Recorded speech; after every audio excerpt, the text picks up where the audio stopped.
Hello. അപ്പോൾ ഇതെൻ്റെ first voice ഓവറാണ്, long വീഡിയോയുടെ. ഞാൻ ആദ്യമായിട്ടൊരു വീഡിയോ ചെയ്ത് നോക്കാമെന്ന് വെച്ചു. എല്ലാവരും എന്നെ ഒന്ന് സപ്പോർട്ട് ചെയ്യണേ. പിന്നൊരു സൺഡേ വ്ളോഗാണ് എടുക്കുന്നത്. സൺഡേ ആയതുകൊണ്ട് അതിൻ്റേതായ ലേറ്റായിട്ട് തന്നെയാണ് എഴുന്നേറ്റത്. അപ്പോൾ രാവിലെ തന്നെ ചായ, അതെല്ലാവർക്കും നമ്മൾ മലയാളികൾക്ക് അതൊരു വികാരമായതുകൊണ്ട് ചായ തന്നെ ആദ്യം വെച്ചു. പിന്നെ ഇന്ന് ബ്രേക്ക്ഫാസ്റ്റിന് അപ്പവും കുക്കർ മുട്ടക്കറിയാണ്. പിന്നെ പാല് തിളപ്പിക്കാൻ വെച്ചു. ചായ എല്ലാം റെഡിയായി. രാവിലെ ചായ കുടിച്ചു. അത് കഴിഞ്ഞ് ചോറ് വെക്കുന്നത് അടുപ്പിൽ തന്നെയാണ്.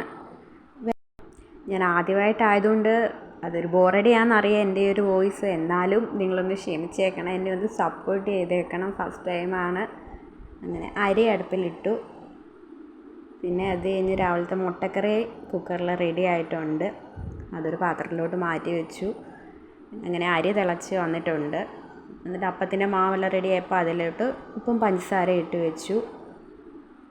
പിന്നെ മാവ് ചട്ടിയിലേക്ക് ഒഴിക്കാൻ പോവാണ്. ചട്ടിയിൽ എണ്ണ ഞാൻ ചിലവർ വൺ സൈഡ് മാത്രമേ കുക്ക് ചെയ്യത്തുള്ളൂ. ഞങ്ങളിവിടെ 2 സൈഡ് കുക്ക് ചെയ്യും. അതുപോലെ ഓയിൽ തേച്ചിട്ടാണ്. നോൺ സ്റ്റിക്കിൻ്റെ പാനാണെങ്കിൽ ഞങ്ങൾ ഓയിൽ തേക്കും. പിന്നെ അതുപോലെ ഇന്ന് സൺഡേ ആയതുകൊണ്ട് എല്ലാ വീട്ടിലും പോലെ ഇന്ന് ബീഫാണ് നമ്മുടെ വീട്ടിലും.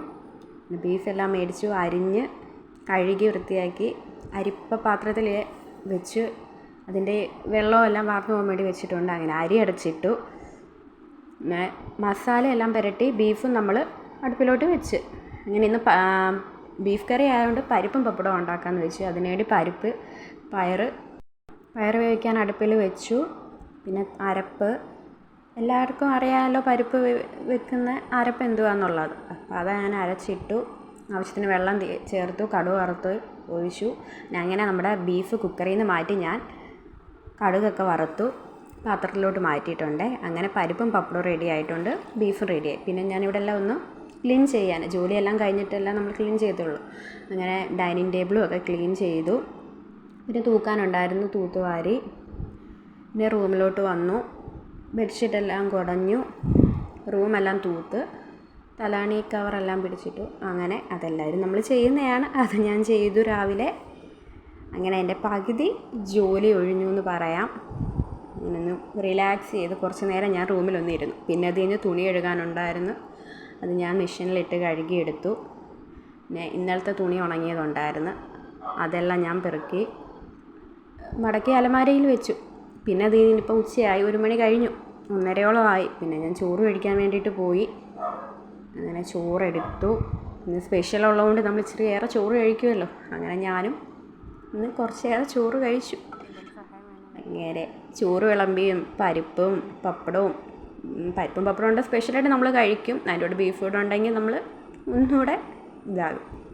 അങ്ങനെ ഇന്നത്തെ ഊണ് കുശാലായിരുന്നു എന്ന് പറയാം. അങ്ങനെ ഒരു സൺഡേ കൂടെ കഴിഞ്ഞ് കിട്ടി. ഞാൻ അന്നേരം ചോറെല്ലാം എടുത്തു കഴിക്കാൻ വേണ്ടി ഹാളിൽ വന്നിരുന്നു.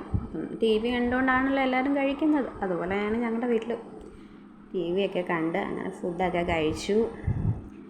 എൻ്റെ ഈ വോയിസ് ഓവർ ഒരു ഇതാകുമെന്നറിയാം, എന്നാലും നിങ്ങളൊന്ന് ക്ഷമിച്ചേക്കണം.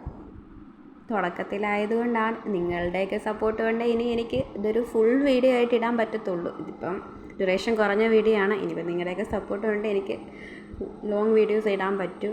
അപ്പോൾ അങ്ങനെ എല്ലാവരുടെയും സപ്പോർട്ട് ഉണ്ടാകുമെന്ന്